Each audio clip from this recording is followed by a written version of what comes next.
If we look at this document, it does not follow any of the design principles that you're learning about. So I'm going to take each design principle and apply it to that document so that it becomes a more professional looking, simple design that is important when we think about design in general. So when we think about contrast, that's one of the design principles. It's if you want words to stand out against the text. It's called using emphasis as well. It helps the audience pause and think about the word a little bit. Uh, I won't do that just yet, but I know exactly where I'm going to show you emphasis. You don't want to You can use emphasis by bolding a word and or changing the color of that word so it stands out against the text. So I'll show you an example. But you don't want to overdo it. You don't want every other word to be bolded or emphasized. What I'm going to focus on first is repetition. That's where you should always have section headings to organize any kind of category in your document. So a section, we see two examples of how we can use a section heading here. This is a topic, a subtopic about weekend plans, and then this is a subtopic about upcoming deadlines. They're two different, so we can have two separate section headings for them. So right here I can say, I'm going to just actually add a new text box. There we go. And your section headings should always have a title, a general title. I'm going to call it Weekend Plans. And they should always be larger than the subtext. The subtext is what goes in that section heading. I'm going to make my section headings 36. And I'm going to put it right here. And then right here, it has a list of weekend plans. So we have a list. So we know what we can also do whenever we have a list of information. If you guessed it right, it would be bullet points. Whenever you have any kind of list of information, we've got a great opportunity for bullet points. So weekend plans is my section heading. This information right here highlighted is called the subtext. It goes with the section heading. The section heading should always be larger, maybe bolded, maybe even a different color. I'll change the color. Related to your topic, always relate color to your topic. So I'm going to make the subtext about 24, I think would be good. Okay, I'm going to move this down. Bear with me. Okay, and then we have another, I'm going to just move everything actually so I have some room. We have another section heading opportunity. So, double this here. New section heading because it's a new category about deadlines. Upcoming deadlines doesn't relate to the weekend plans list. So I have a new section heading, upcoming deadlines. This is my section heading 2. You want the section headings in the document, throughout the document, to be the exact same color, size, and font style. So my section headings are going to be size 36, this color of a shade of purple it looks like, and bolded. So this one should also be 36 purple and bolded. If it's not, it's losing what we call consistency, also known as repetition. So that's the repetition design principle, making sure that everything is all the same. So we've got that. We're going to fix this. And then I'm going to explain something shortly with this too. So I'm going to fix this so you can see it, but I want to actually skip to, if you noticed, alignment is where making sure all of your images and text are evenly aligned, whether that means to the left, like you have here, in the center, or to the right, if relevant. You don't want it looking like this because it's messy, it's hard to follow, and you're not sure what belongs to what. This right here is not aligned. I've got June 9th, June 12th up here. I've got a lot of spacing, and then all the way in the center I have July 18th, and then August 11th I have over here. None of this is aligned. So we want to fix that. We want to clean it up and have I'm always in favor of aligning everything to the left. Unless you have a paragraph, but even with professional writing documents like emails or letters or memos, they aren't indented anyways. They're not essay paragraphs. So we actually don't really need paragraphs, indentions, I should say. So we've got that. So I need to make this look I need to make the subtext look like this. So I need to fix the bolding. It looks weird. Okay, and then I think it was at 24, if I'm not mistaken. And then I need to do some bullet points here because I've got a list. Repetition is also using bullet points and making sure your bullet points all look the same as well. Very important. Repetition might be the most important because it shows that these are two different subtopics, but they go together for the entire document itself. It's upcoming things that I need to consider, whatever I want to call this document.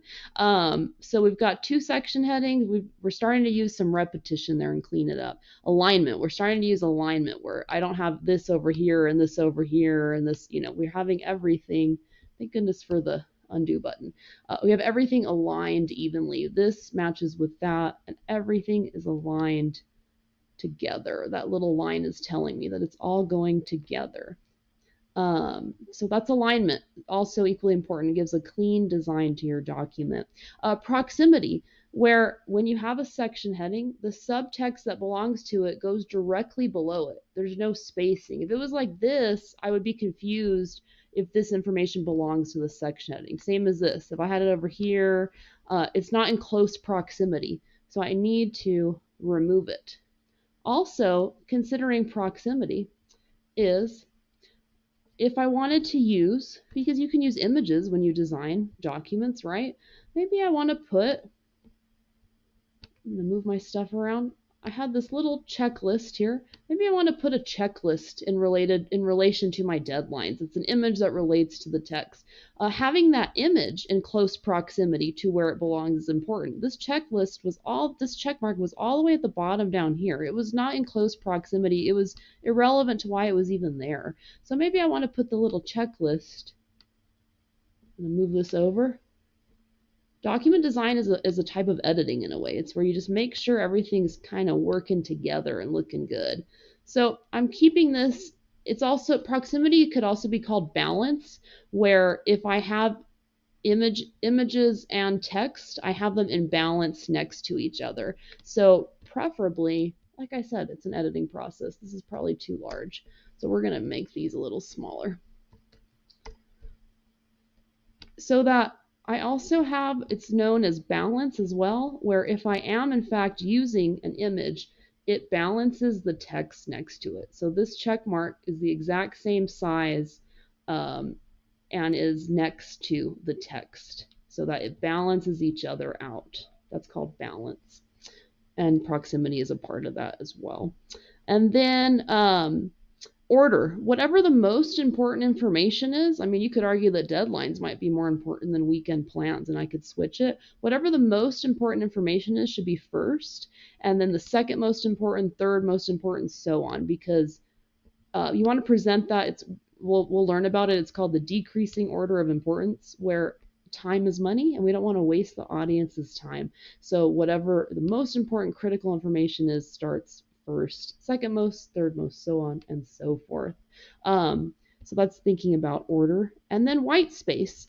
You don't want the document to look too plain, where, I can't get rid of this, where it's, there's too much white space right here. Why is it there? It's kind of, it's taking up space. It's not in a good way. But you also don't want to overcrowd the design. So if you noticed at the beginning of the video, I went overboard and I thought, wow, let me add this. I want to use up any kind of blank space. I am going to fill it. Like, let's just go crazy here and have some fun. Nothing wrong with that. The attempt is there, but this is in need of white space. We need the white space because it's overcrowded and it looks very clustered, and it becomes a distraction to the audience if I'm even trying to put things up at the top as well, where I'm thinking like that, right? It's just a little too much going on. So what we can do instead is we want to utilize white space.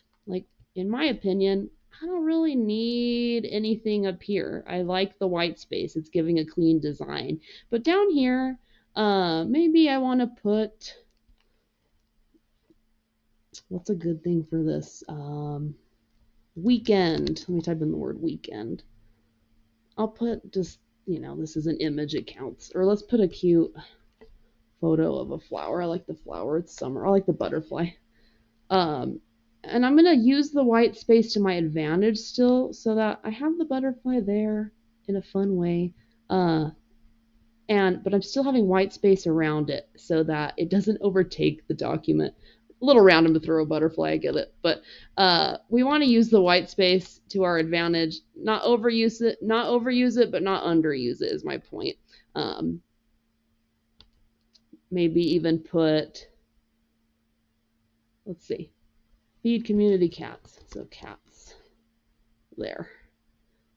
That way it looks a little cleaner. Okay, fix this. Like I said, y'all, I love design. I think it's great. It's fun, but it's part of the editing process, so it takes a little bit of time. But nothing wrong with that. There, I've got an image here just to have, again, balance. In my opinion, I think I need images here together so that they balance the text next to it. And I actually don't even think you need, you could do, what you can do, what's great, or you can add lines. You could do this on a Word document too. I'm on Canva right now, but you can add fun, I like those kind of groovy lines. Let's do this kind of groovy line here. Lines are a great way if you feel a document looks too plain. You can add lines or squiggles or shapes so that an image maybe is too overbearing, but some kind of cool little squiggly line is a cool way to start using up the space so that it's not overwhelming though either. And then I brought up at the beginning of the video about the word emphasis. So I'm going to show you how you can use the word emphasis here. You just got to play around with it. But it's good to play around with it than not make any kind of attempt. You have to kind of take a break, look at it. It's an editing process, really. The word, I can add the word reminder. This is a reminder to call someone.